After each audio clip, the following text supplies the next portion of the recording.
अस्सलाम वालेकुम रहमतुल्लाहि वबरकातुहू। कैसे दोस्तों, उम्मीद करती हूँ आप लोग जहाँ होंगे खुश होंगे, अल्लाह ताला के हिफाजत में होंगे दोस्तों। सो गाइज, आज हम जानेंगे अल्लाह पाक जब किसी बंदे को रोज़ा कबूल करता है तो उसके जिस्म में 3 निशानी जाहिर करता है। चलिए दोस्तों, शुरू करते हैं आज की खूबसूरत हदीस। आप लोग एंड तक वीडियो में बने रहें ताकि आप लोग को भी पता चले दोस्तों, और इस वीडियो को ज़्यादा से ज़्यादा लाइक करें और शेयर करें ताकि आप लोग के पास हर आने वाली वीडियो आप लोग के पास सबसे पहले पहुंचे। चलिए दोस्तों, शुरू करते हैं आज की खूबसूरत हदीस। अल्लाह जब अपनी किसी बंदे का रोज़ा कबूल करता है तो जिसमें 3 निशानी जाहिर करता है। वह कौन सी निशानी है? कबूल होने की कौन कौन सी निशानी है? प्यारे दोस्तों, रमज़ान का महीना चल रहा है और रोज़ा रखने हर मुसलमान पर फ़र्ज़ है, लेकिन रमज़ान में इस मुबारक महीने में अक्सर हमारे बहन यह सवाल करते हैं कि क्या हमारा रोज़ा कबूल और दुआ यानी कि रोज़ा कबूल होता है या नहीं। यह निशानी दोस्तों, चलिए जानते हैं कि रोज़ा कबूल होने की 3 निशानी कौन कौन सी। रोज़ा रखने के एक बड़े हैं, लेकिन उससे बड़ा बात यह है कि किसी हमारे रोज़ेदार कबूल होना चाहिए या। दोस्तों चलिए जानते हैं रोज़ा कबूल होने की 3 निशानियाँ कौन कौन सी रोज़ा रखने की बड़ी निशानियाँ हैं। चलिए, अमल हम करते हैं उसका करने का बड़ा बात नहीं, बल्कि हमारे उस अमल को अल्लाह ताला अपनी बारगाह में कबूल फरमाता है या नहीं, यह बड़ी बात है। हम रोज़ा रखते हैं, यह तो फ़र्ज़ है, लेकिन अल्लाह ताला हमारी रोज़ा कबूल करता है या नहीं, उस भी बड़ी बात है कि आप अल्लाह ताला रसूलुल्लाह सल्लल्लाहु अलैहि वसल्लम ने इरशाद फरमाया, रोज़ा सिर्फ़ ना खाना पीने का नाम नहीं है, बल्कि रोज़ा नाक, कान, जुबान और जिस्म और जुबान भी कोई गलत बात ना बोलो जाए, कान से गलत चीज़ ना सुना जाए, आँख से कोई बुरी चीज़ ना देखा जाए। अगर कोई रोज़ा रखा है तो झूठ ना बोलो और गलत काम ना करो, यानी कि रोज़ा रख कर भी वो गलत काम करता ही रहे तो आप रसूलुल्लाह सल्लल्लाहु ताला अलैहि वसल्लम ने इरशाद फरमाया, उसका रोज़ा रोज़ नहीं बल्कि फ़क़ा हो जाता है। ऐसा रोज़ेदार तो अल्लाह ताला कबूल नहीं करता है। दोस्तों, आज हम रोज़ा कबूल होने की तीन निशानी के बारे में बताएंगी कि अगर आपका रोज़ा कबूल होगा तो कुछ ऐसी चीज़ जाहिर जाएगी जिससे आप यह समझ सकते हैं कि हमारी रोज़ा अल्लाह पाक ने कबूल फरमा लिया है। दोस्तों, जब कोई इंसान रोज़ा रखता है तो सिर्फ़ वह बहुत सारा एहसास करता है कि वही है, ऐसा न को हमारे रोज़ा मकरूर भी ना हो जाए। रोज़ा मकरूर होते ही उसको डर लगता है, क्योंकि सबसे पहला बात तो उसकी खाना पीना छोड़ देता है और जिसका अमल था उसका वो भी खाना छोड़ देता है। वह सोच रहा है कि जब ऐसा ना हो कि हमारी छोटी सी गलती की वजह से हमारा रोज़ा बर्बाद हो जाए, और वह सोचता भी है होना चाहिए, क्योंकि उसका जो सवाब है क़यामत के दिन जब लोग जाएंगे अपनी अमाल लेकर, कोई नमाज लेकर आ रहा है तो कोई रोज़ा लेकर आ रहा है, कोई ज़कात लेकर आ रहा है, तो अल्लाह ताला जो फरिश्ते से कहेंगे वो उनको अजरो इनाम देना शुरू करेंगे। नमाजी को उसका इनाम के लिए जाएंगे, सदका देने वाले को उसका सिला मिल जाएगा, हज करने वाले को फरिश्ते उसके बदले और इनाम देंगे।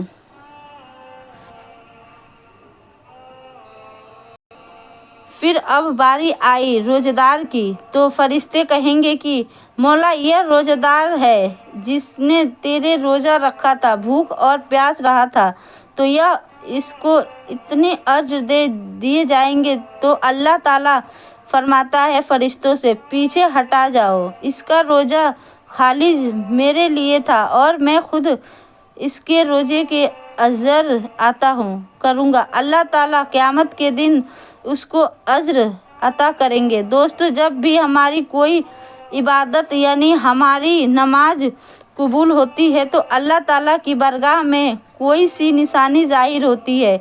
यानी कैसे पता चलता है कि हमारी नमाज कबूल हो गई? अगर आपने नमाज पढ़ी, मसला अपनी फजर की पढ़ी है तो नमाज पढ़ी और फजर की नमाज के बाद अपने ज़ोहर की नमाज भी पढ़ ली, यानी आपको ज़ोहर नमाज की तौफीक मिल गई, तो इस बात की निशानी है कि आपकी फजर की नमाज को अल्लाह ताला ने कबूल फरमा लिया।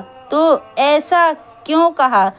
क्योंकि आपके दरवाजे पे से ना जाओ। रोज़ा कितनी लोग गुजरते हैं, लेकिन क्या आप किसी को घर के अंदर बुलाते हैं? नहीं। यानी आप जिसके मोहब्बत करते हैं, जो आपसे ख़ास है, उनको बुलाते हैं। अगर कोई एक बार आपके घर में और आपको अगर उसका आना बहुत अच्छा लगता है, फिर आप उसके फिर बुलाएंगे, भाई साहब घर आ जाओ, थोड़ी देर बैठ जाओ, हमसे बात कर लो। मुनाफिक करते हैं। यानी जब किसी इंसान का आपको कोई काम अच्छा लगता है या उसका रवैया अच्छा लगता है तो आप उसे बार बार अपने पास बैठाना चाहोगे, उससे बात करना चाहते हो।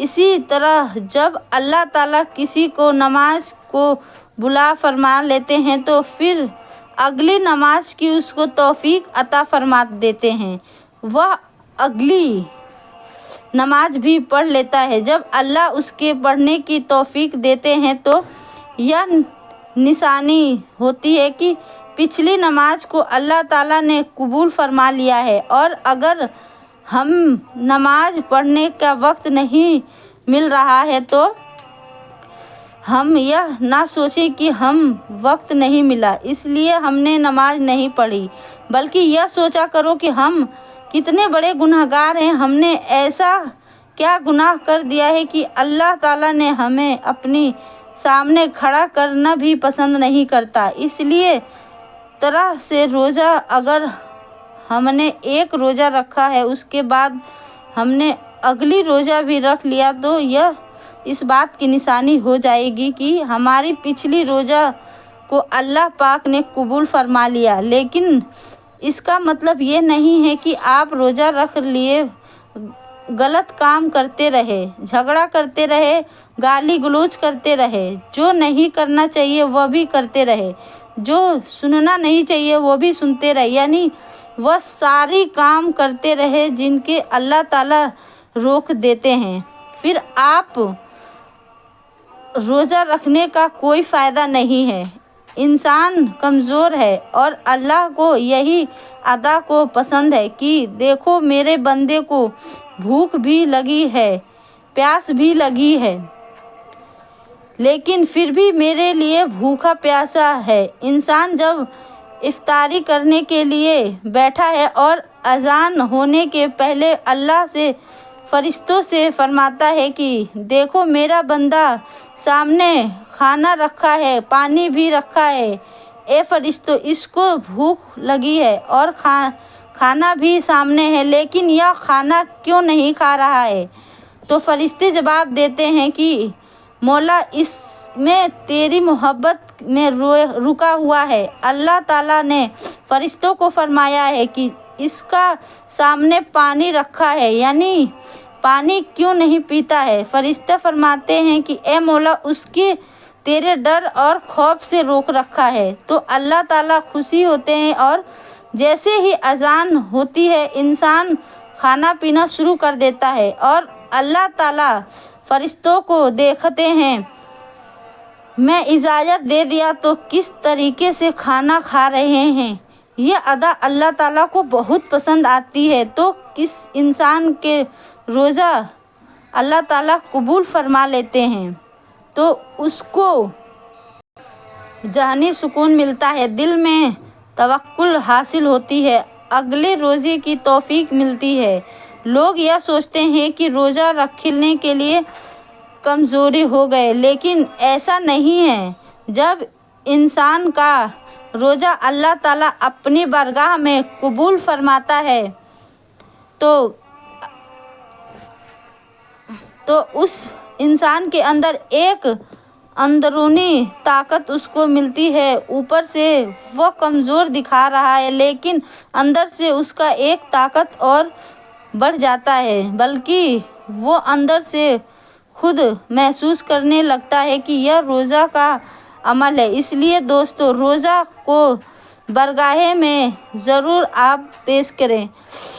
حضرت محمد صلی اللہ تعالیٰ علیہ وسلم نے فرمایا، جن کا ایک روزہ بغیر بیماری کے یا بغیر مجبوری کے چھوڑ دیا تو پھر ساری زندگی بھر اگر وہ روزہ رکھ لے تو اس کا پورا حق ادا نہیں کر سکتا ہے۔ آپ رسول اللہ صلی اللہ تعالیٰ علیہ وسلم نے فرمایا کہ روزہ دار قیامت کے دن حشر کے میدان میں نیچے کھاتے پیتے مسکراتے ہوں گے۔ روزہ دار حساب کتاب میں مبتلا نہیں ہوں گے۔ اللہ تعالیٰ سے دعا ہے کہ اللہ پاک ہم سب کو روزہ رکھنے اور عمل کرنے کی توفیق عطا فرمائے، آمین۔ دوستو، امید کرتی ہوں کہ آپ سبھی کو یہ ویڈیو پسند آئی ہوگی۔ اگر آپ سبھی کو یہ ویڈیو پسند آئی تو ایک لائک اور ایک سبسکرائب لازمی کیجیے گا۔ دوستو، ملتے ہیں دوستو اگلی نیکسٹ ویڈیو میں، تب تک کے لیے خدا حافظ۔